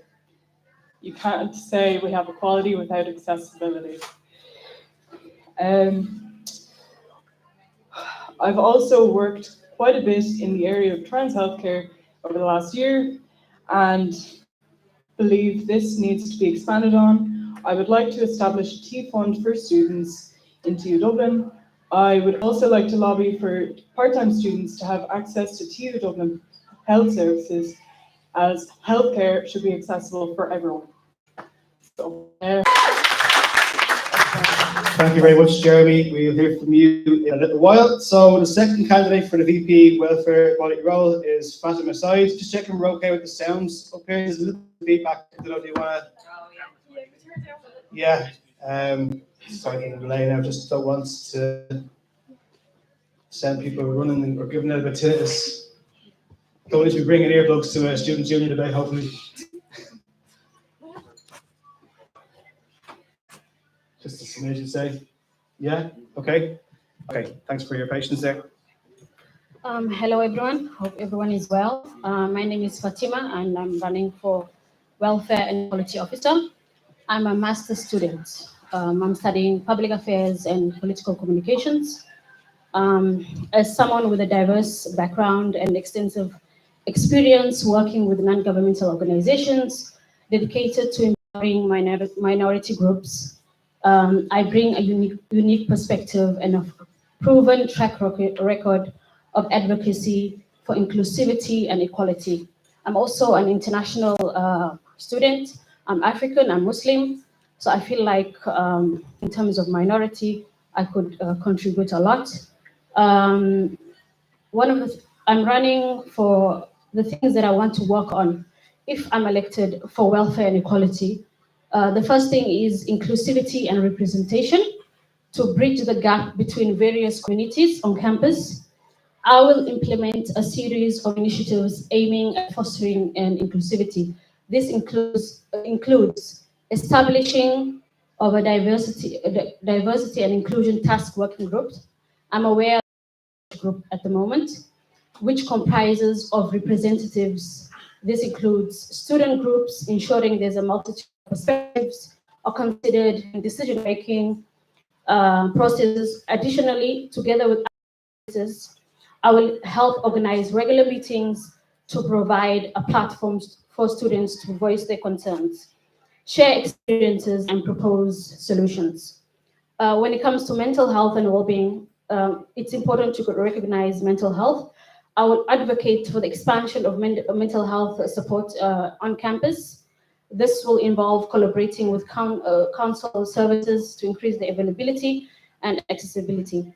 The third point I would like to talk about is period poverty. I will tirelessly advocate for free period products on campus. I come from a country where there is period poverty, and I was so surprised when I came to Ireland that I would ensure that students have easy and cost-free access to essential menstrual hygiene items. Support for international students. I will draw upon my personal experience as an international student. I will spearhead initiatives to enhance the support system for students from different cultural backgrounds. This will involve the creation of mentorship programs connecting international students with experienced peers.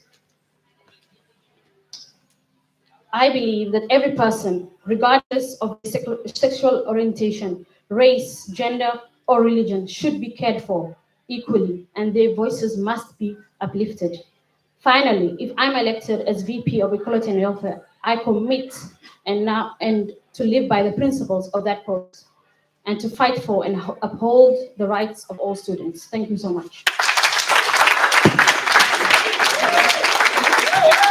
Many thanks. So, Fatima, we're going to go back to you first. And this first question is to both candidates. What marginalized groups on campus do you feel least prepared to advocate for, and how will you improve or address that? Yeah, no problem. Which marginalized groups on campus do you feel least prepared to advocate for, and how will you improve or address that? I would say. Sorry, that's a valid question. The question is asking if a candidate thinks they have a particular blind spot in relation to a particular group and how they're going to address that. I don't think it's a problem. I think I'm prepared to support every minority group, whether it's the LGBTQ minority, international students. This includes any minority in the campus. There won't be special treatment for any other minority. I'll treat every minority equally, and I feel like I'm really prepared. Thank you. Repeat the question, Jeremy. Yes, please. It's just which marginalized group on campus do you feel least prepared to advocate for, and how would you address that? I think if I felt that I wasn't able to represent any minority group effectively, I would ensure to educate myself. I would be doing a disservice to the Students' Union, and to myself if I didn't. Educating yourself, no matter what you are, even if I represent minority groups myself, in terms of disabilities on the LGBTQ+ community, there is always going to be things that you don't know. So it's always important to educate yourself, no matter what. New data that could support your work and support the students on campus. Yeah.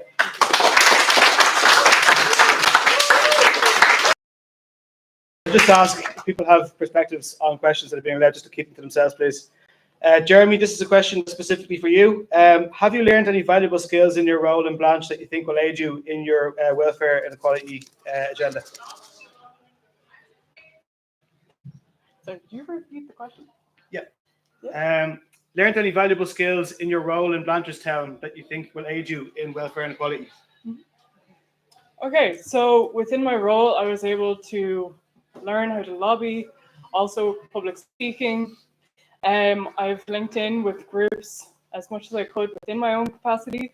I have mentioned previously that I worked within the realm of welfare in terms of trans healthcare, so I got to experience what it was like to work with organizations and attend protests for trans healthcare and also Palestine.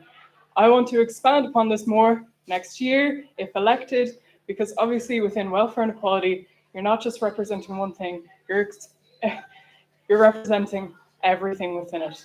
And that's what I want to do. Thank you, Jeremy.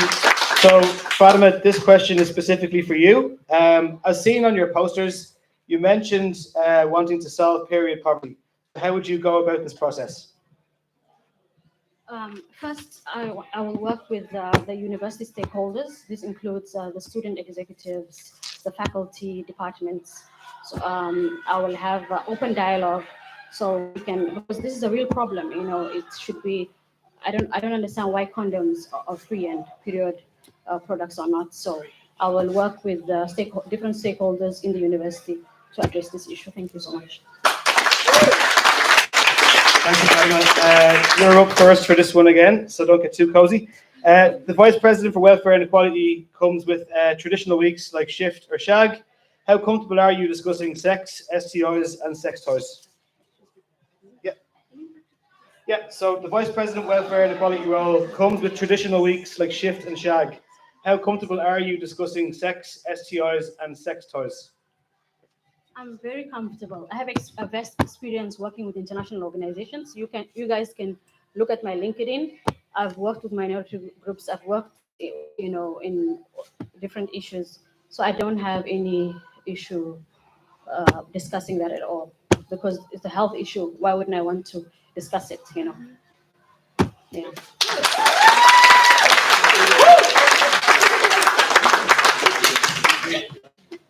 Yes.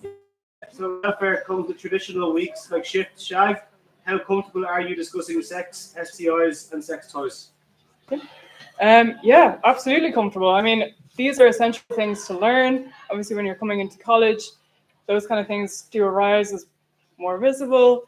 This is really important. I think sexual safety is a necessity. Also learning about consent. These are key areas for students to learn. Also, it's fun as well.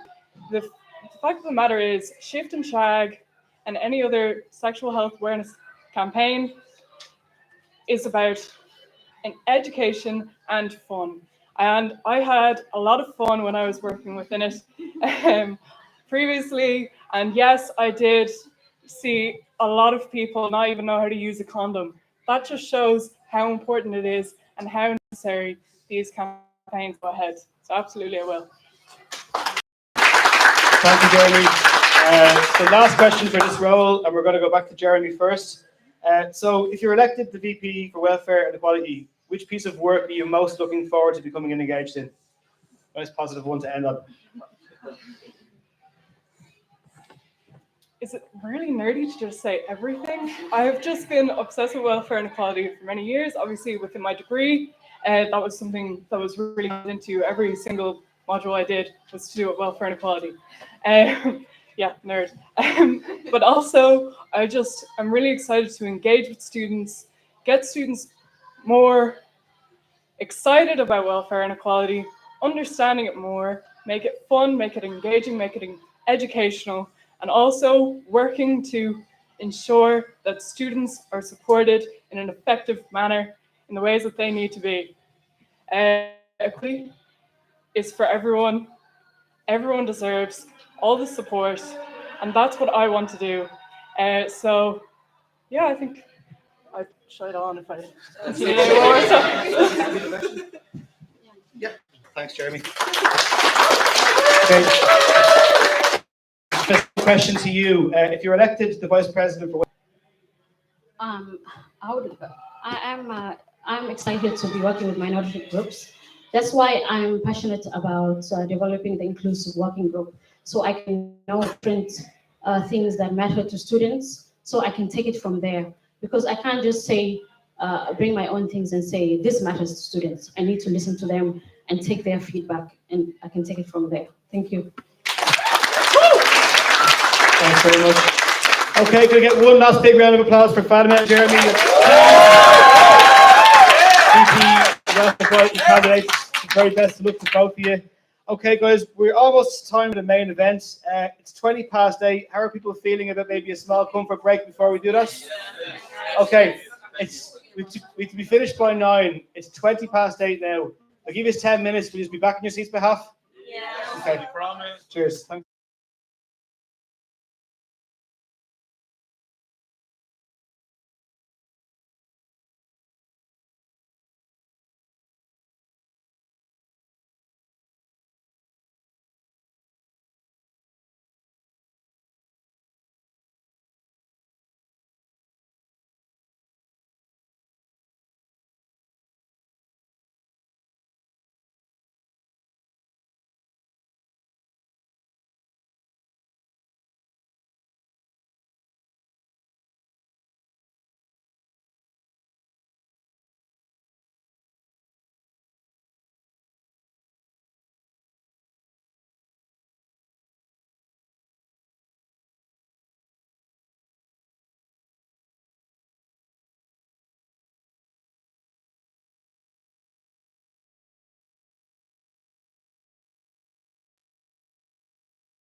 you want to just get people to filter back in.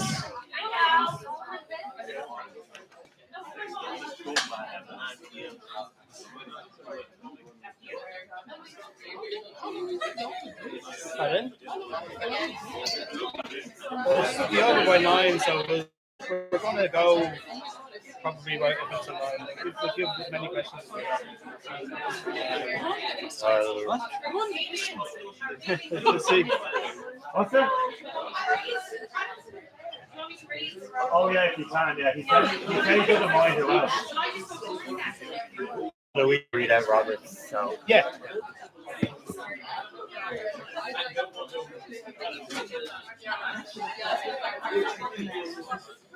You got the rest of those questions there, yeah?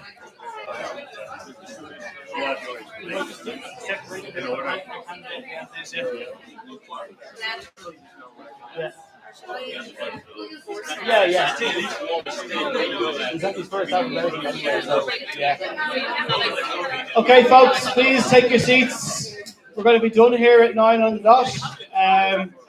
Basically, that's going to be our time up on this event. So we're going to get through as many of the questions as we can, of which there's been many. So thank you all for those, much appreciated. Obviously, this is for the position of Students' Union President, to be the chief spokesperson and leader of every student in TU Dublin, and to be their main representative dealing with college authorities, leading the team. It's no easy feat, and fair play to everybody who's put themselves forward for this. Just to let you know, we have 3 candidates for this position: Robert Brennan Bell, Shauna O'Toole, and Nikisa Keisha. Unfortunately, Robert Brennan Bell not able to be here tonight. So how this is going to operate is that we've nominated to basically read out a speech that he's prepared. He obviously won't be able to participate in the questions and answers afterwards because that would just be logistically impossible. But that's unfortunately we can't do anything more than that. But he is going to have something read out. So if that's okay, how we're going to operate is Louise is going to read that out. Then we'll move on to Shauna, then Nikisha, and then we'll move on to the questions and answers. So Louise, I'll hand that over to you. Just wait until the door closes there. Yeah, thank you. Okay, guys, please silence. My president. I'm trying to be professional here. Thanks, Rob, for making this so small. So on behalf of Robert Brennan Bell, candidate for president, I'm good to not be there this evening. I may be dying of pneumonia in the matter right now. Know that I'm dying even more to be the next president of your union. I'm Robert Brennan Bell, a medicinal chemistry student from City Campus. I've been involved in our union since I started my studies in TU Dublin, back before the big Grange Gorman move. In the 4 years I've been involved in our union, I've gained fierce passion for student politics. From Deputy Chairperson of Student Council to Student Director of TU Dublin SUCLG. I've put a lot of time and energy into our union during my studies. I've seen a lot of hard work our officers do to fight for a better experience for our students. However, I know that students still feel divided and disengaged across our campuses.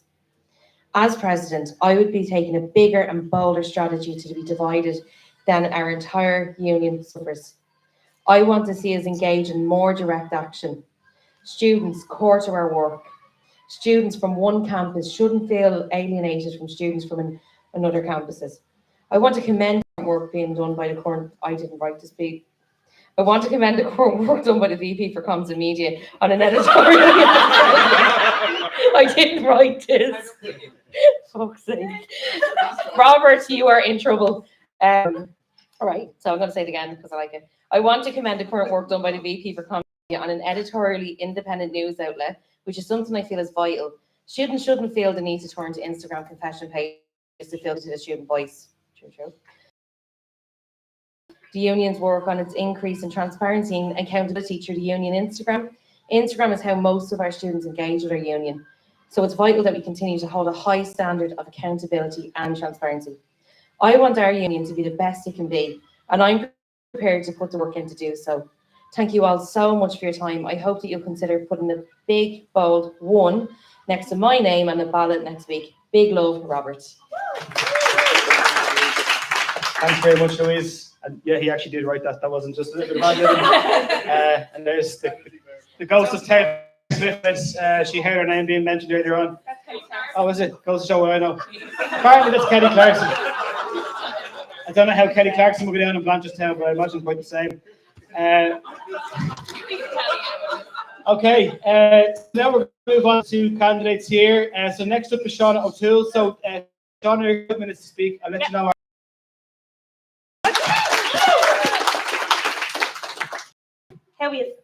Hello everyone, my name is Shauna O'Toole. I'm a film broadcasting graduate and your current academic affairs officer. Unions have been an integral part of my life since I was born. My dad was a trade union shop steward and I had the pleasure of advocate and fight for his colleagues throughout my life. Being a working class woman, I have seen how collective action can influence great change. This notably with the water charge protests. There is no reason why the student movement cannot be like this once again. At present, the student movement, I feel, is becoming complacent and has been absorbed by bureaucracy. This has impeded real change in my view. The Students' Union needs to utilise their autonomy in an effective and efficient manner. If TU Dublin students want to see meaningful change, they need a leader that will guide them, engage them, see the power they hold as a group. There is nearly 30,000 of them, and to put that into perspective, 80,000 people attended large protests, a national protest that achieved its goal. When we work together, we can implement real change. I want the student voice to be feared again by university officials. I want the student voice to be feared by the government once again. No more being ignored. This university will have no reason to exist without students. So we need to harness their power, and let me lead you to a stronger student movement. I am the candidate, if elected, that will listen to your worries. I already do so with class reps. If I don't know the answer, I will approach a member of my team that does. A good president and leader recognises their weaknesses as well as their strengths. They also recognise the strengths and knowledge of their team and utilise them to achieve their common goal, which is advocating for students. To put a big number one beside Sean to fix you a better campus. Thank you.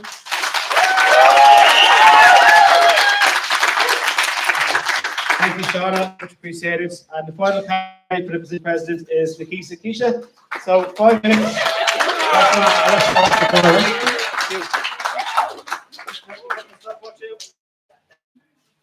In your own time. Hi all, my name is Nikesa Nancy. What's that? What he said? I am a full-time officer and international student from Kenya. Having completed my master's in public affairs and political communication at TU Dublin, I also hold a bachelor's degree in political science and communication. That's a double major from the University of Nairobi. So why did I want to run for this position?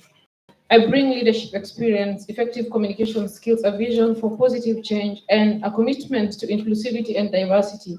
With the opportunity for some of us to stand here asking for your number one vote is a demonstration that we are modernizing our constitution, that we bring it up to date with the TU Dublin, reflecting the reality and real values of nation in the modernization, in modernizing our community and by light our society. If elected, I would stand on 4 main goals. The first one is governance. I am very passionate about democracy and I do anything to defend it. After all, I'm one of those political junkies. When presented with an opportunity, I actually chose to study politics over any other course in university. Therefore, for me, in every mistake, every failure, therein lies a lesson, a desire to improve, and some grace to do better than yesterday. I look at I want to look at strengthening our political structures to make them more transparent for the general student body, expand our democratic space to allow a space for each and every small voice to be heard. My second goal that I would want to achieve is better communication. The seeming disconnect between the student union body and the student council, and the rampant feeling where students do not seem to be able to draw the line between what the university does and what we do as SU, far and large, is grounded in communication, effective communication that is consistent, that seeks to meet the needs of the students, by bringing more understanding rather than us talking at the student. And that will call for us, for my wanting to go out and listen to the students and bring on board what it is that they want to hear rather than what I think they want to hear. Better campus engagement. I commit to bring back the campus Mine will not only mean to hold your CVPs accountable, to ensure that communication, more engagement, and events on your campus is improved, as that is the only constitutional mandate. But I'll also seek to collaborate with other universities that are nearby so that we can hold events together, get students to get more involved in TU Dublin sporting teams. Getting some of our students at these games will be one of my number one goals. As demonstrated last year, working with societies can bring more engagement and can bring more fun on campus. I will have the same approach to sports as I'm a sports lover. Infrastructure development. With the security of funding that was fought so hard for by our outgoing president, I will seek to commit to support the other officers in solving period poverty, because having been in the role this year, I have a better understanding of what needs to be done. And working, I will also push the transgender health rights to the finish line, because again, having been in the role, I have realized that in the conversations, the universities is actually a fund that we can tap into to provide this much needed support for these students. As we speak right now, I'm just languishing around without any support from the university, or even as the union, we feel incapacitated to do so. Top policies will be lobbying the university for fairer approach to repeat exams with a long-term goal of abolishing them. It has been a going issue for years, but now I understand that students do not fail because they did not study. It could be other issues like delivery methods, colonized curriculum, or a host of other issues that we haven't addressed. This campaign isn't about me. The campaign is not even a popularity contest, but it is about putting students' need over and above my own. Students' election isn't about politics, instead it's about leadership. And therefore I need to prove that I'm not a politician that is popular, but a student that wants to uphold the values that we all stand for. Given a chance, I'll bring solution to some of the long-term problems that we are facing. All right, that's it. Thank you.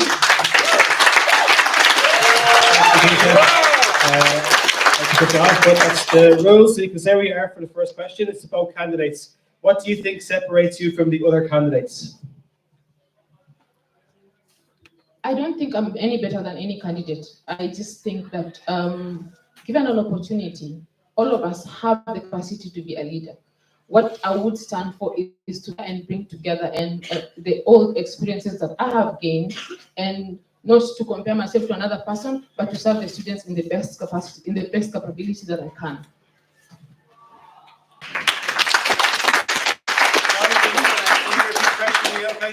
Yeah, so it's just, what do you think separates you from the other candidates? I think as a good leader, I don't think it's good to get into the capacity of comparing ourselves or making out to be better than the other person. I think I just have a lot of experience in being a leader. I was access coordinator for 2 years running. I've championed a team, and I think teamwork, being the president of a union, is very important, and to utilise every single member. And in TU Dublin, we're very fortunate to have a great team of staff that know their topics inside and out. Yeah. Thanks to both. The next question, also to both candidates. What's the biggest change that you wish to make to the Students' Union? So we go to you first, Shauna. Yeah.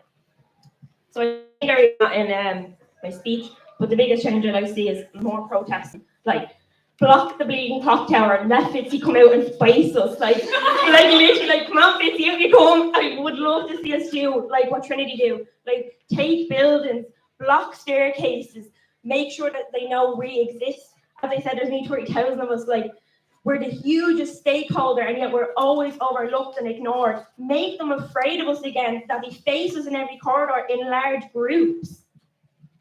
And same question to yourself, in case you hope to repeat it. Biggest change that you wish to make?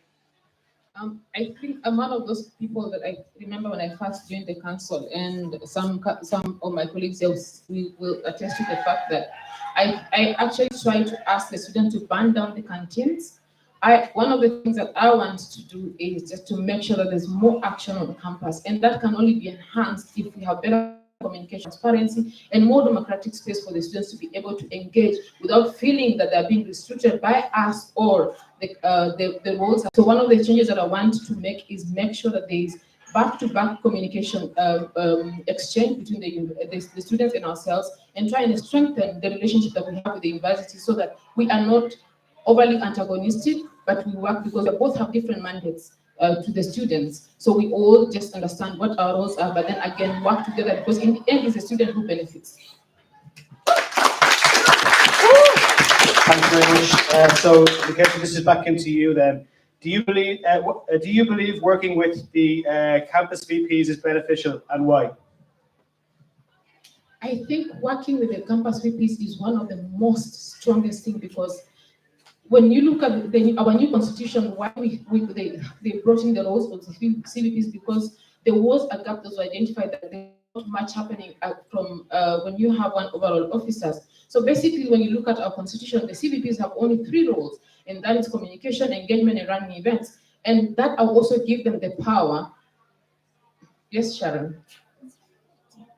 Sorry, silence. So what I will do is I also give them the power to be able to organize their own committees on campus with the class rep and the counselor, so that we have a better engagement from the students, rather than one officer sitting in one place having to dictate to the students what happens. So I would want for everything to happen from the grassroots up.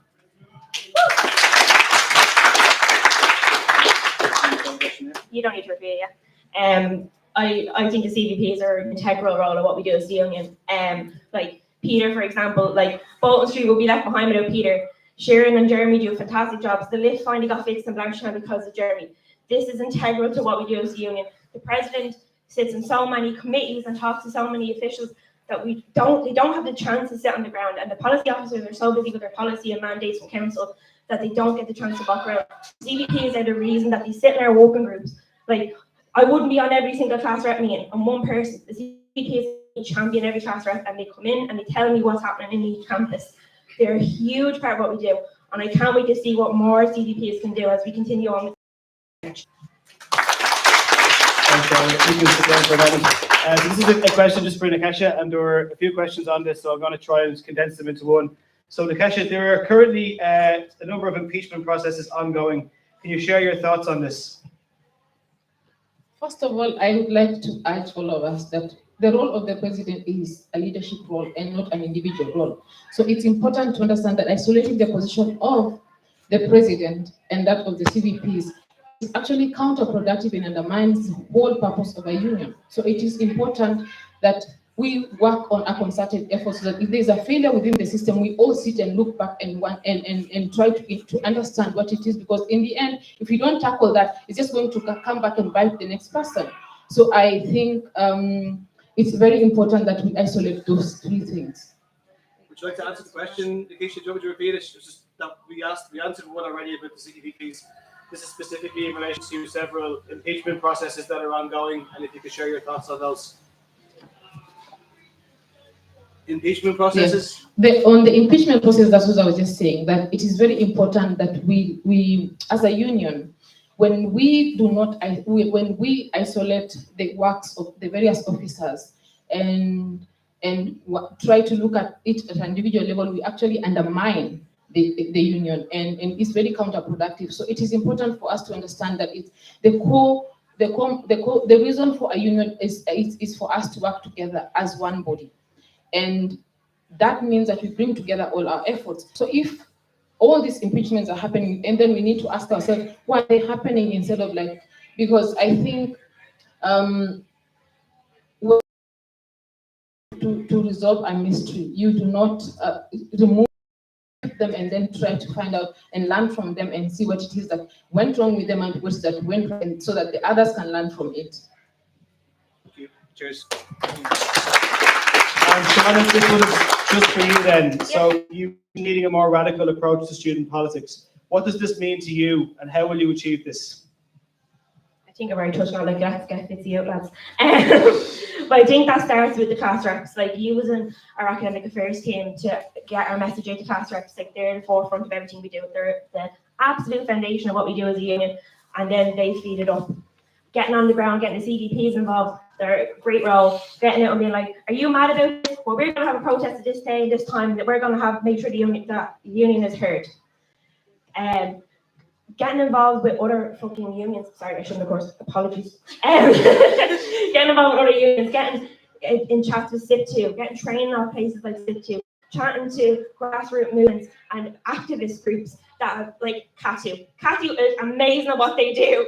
Like, literally so good at what they do. They help so many people who are getting illegal evictions. These are people we should be modelling ourselves off to have a radical student union. Thanks very much. So we're going to go to you first for back to questions for each candidate, for all candidates. Can you give your top, what do you think are your top achievements in the roles that you're currently holding or roles that you previously held in the Students' Union? Well, I'm going to, like, can I have two, or does it just have to be one? You've got 1 minute, answer how many. Okay. So the university has revealed that they have a 5-year plan for the academic calendar, and one of those things that me and Brian put forward, current president, put forward is to have exams before winter break, so students can actually have a winter break, and that seems to be going absolutely swimmingly. The TY actually agreed on something for a change. Woo. And the other thing is, it's looking like it's going to happen. We're going to have a student charter by the end of the year. It's looking like it's going to happen, and that was a big massive point for me, and I'm absolutely thrilled that I'm going to see it into fruition.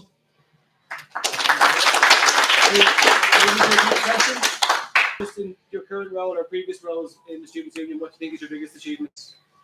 One of my biggest achievements as in my current role is to get the university, or rather to stop them from increasing fees for international students, because that was very sneaky, and basically you're trying to punish students for a deficit that they are not even responsible for. And I am very happy because together with the team, we were able, the team that was facing the university, we were able to clamp down on that.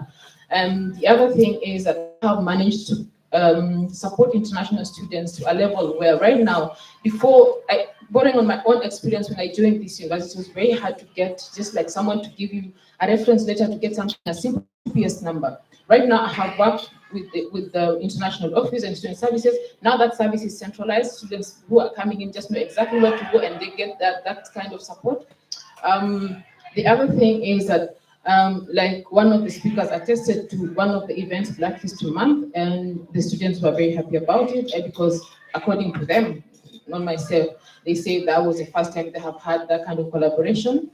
Almost there. All right. Just, thanks very much. Almost there, folks. Sort of 2 or 3 questions along the same theme here, so I'm just going to try and condense them. So a lot of questions want to know, again, about how you would subscribe to accountability under your remit, but specifically, I'm going to go to you first, Takesha. Are you prepared to listen to Student Council regarding criticism and accountability? I said before this audience that I'm one of those political junkies, and I love democracy. I love governance. I love a situation where everybody is given an opportunity to voice themselves. And that is the platform upon which I ran last time for the role of welfare, because I really wanted to be those small voices, to uplift them, to make them heard. So without having to allow myself to be criticized, I don't think I'll be able to speak for somebody else. You only speak for somebody else because you're speaking from a perspective not being given the chance to speak, but having been in a situation where you haven't been hard enough. So I'm one of those people who is very open to criticism, and because criticism actually makes me grow. I believe it does make us grow. Yeah, I'm really coming from a film and broadcasting degree, literally all he did was critique each other's work. So I'm very comfortable with that. And I mean, at the end of the day, even to the boss, like literally they're our boss. Like you have to do everything that they say. Like if they say you're doing this wrong, you have to think about how you can improve that. And Student Council is the literal highest body we have to keep us accountable. So I'm very, very comfortable with listening to them because they speak for like I think the 200 each. So absolutely. Okay. Look, because this is a top job, the stakes are high. I might just allow 1 or 2 from the floor if people feel any aspect of the role of president, hopes for the union haven't been covered. Is there a question from the floor? And can it be put to both candidates? Yes, sir. Yeah.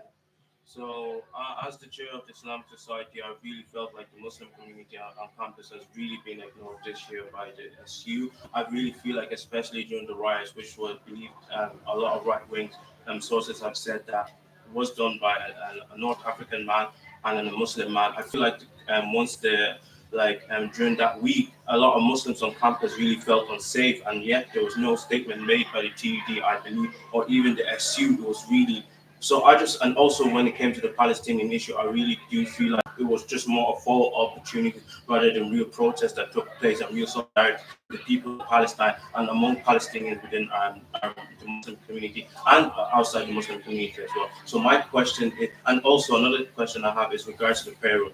The prayer room has also been an issue that has been ongoing within the Muslim community for several generations in TUD. I feel like all we've been given is lip service, and also this year what we've been given is lip service by the SU. So I want to know what each president will do in the next year to bring Muslim issues to the fore, because I feel like while there's lots of minorities, a lot of minorities have really been heard within TUD campus, I really do feel like the Muslim minority have not been heard and not been seen on our campus. Thank you very much.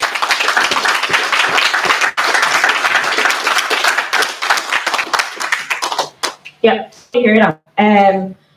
The one thing I would say is to really hone in with the VP of welfare on that one. It's a welfare issue, and to make sure that they are feeling completely engaged and supported, that they can engage with that issue, and then of course engaging with yourselves in the Islam SOC of what you think we should be doing. I'm not going to speak for you. I'm a white woman. I have no idea what you think we should be doing as a union, and I completely agree. TU Dublin's crisis response is absolutely abysmal. It's an absolute shock. It's just a joke, to be honest. They can't even respond to when it's snowing. Never mind, something is absolutely abhorrent as what happened with the riots. And I completely hear you. As far as when the TUDSU's communications, it needs to be done better. And I completely understand it, and I agree with you, it needs to be done better. And as president, I'm sure that the comms and media executive is doing it better.